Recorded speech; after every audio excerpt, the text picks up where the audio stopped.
Hey, what's going on, guys? I'm Ty Dinelli from riskengineeringmusic.com. I'm a recording, mixing, and mastering engineer based out of here in Toronto, Ontario.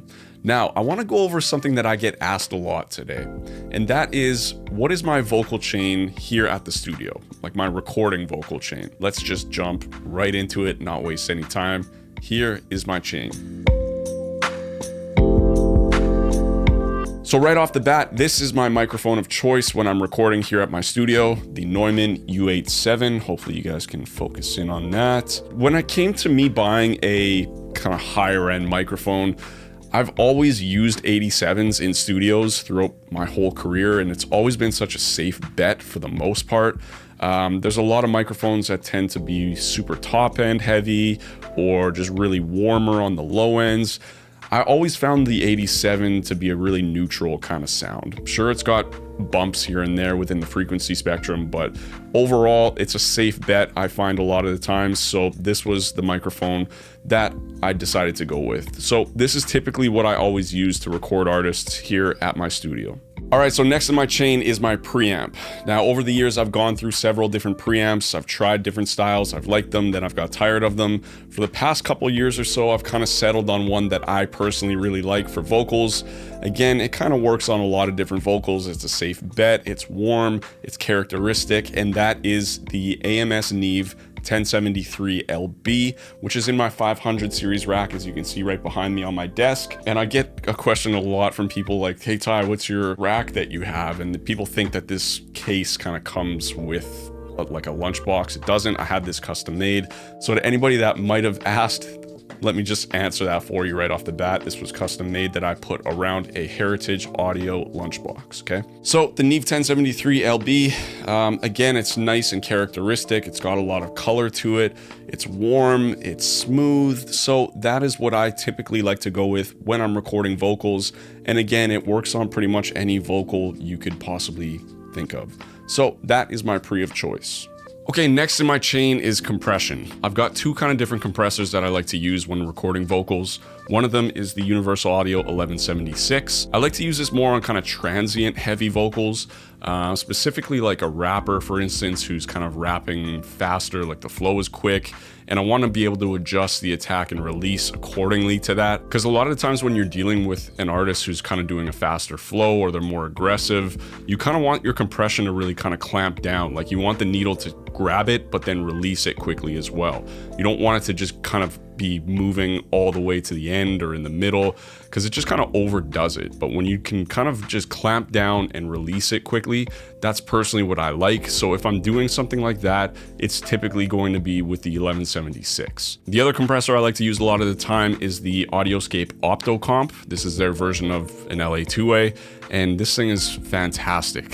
Trust me, I've used a lot of real LA2As in my life, just at other studios when I've been hired, and they're fantastic. It's a great compressor. And when I got this one, I was a little skeptical at first, but I tried it out and I was like, this is fantastic. I even tried it on a vocal that I used, or that I recorded in another studio that had a real LA2A. And the artist that I worked with at that studio, I work with him on a fairly regular basis. So I got him to come here and test his vocals kind of running through this. And we recorded kind of the same song that we did that day at this other studio. And I compared the two vocals. And obviously we're in different rooms and we might have used different microphones. I'm pretty sure we might have used a Sony C800 at that session. But regardless, tested the same style of compression and it sounded very similar. So I was super impressed by the sound of this thing, and I'm a big Audioscape fan. If you guys have followed me on social media and stuff like that, you'll know that I love Audioscape stuff now.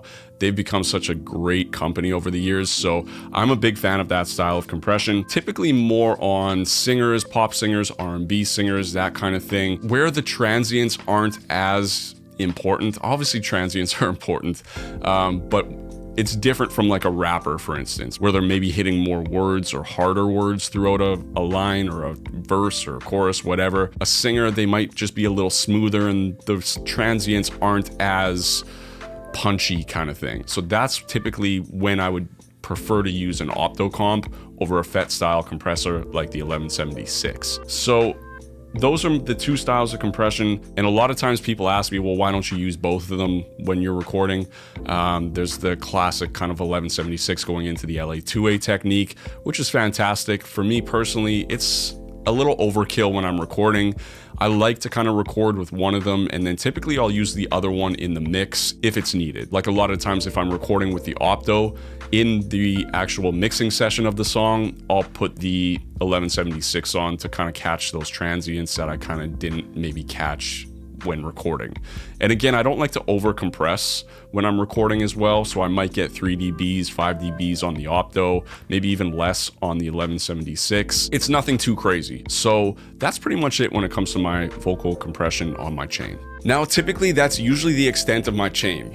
Microphone, U87, into the Neve 1073 preamp, and then into either the 1176 compressor or the Audioscape Opto Comp. Now, sometimes I will get a little fancy and go with my Moog EQ4. I'll add that into the chain sometimes. It's not all the time, to be totally honest, because a lot of times I prefer to just use that in the mix. But sometimes if I just feel like I want a little more brightness on the vocal, or just kind of carve out a few things here and there, I will put the Moog EQ4, usually before I compress, sometimes after. And that's pretty much it, guys. That's really my vocal chain here at my studio in Toronto that I use on artists that I record with.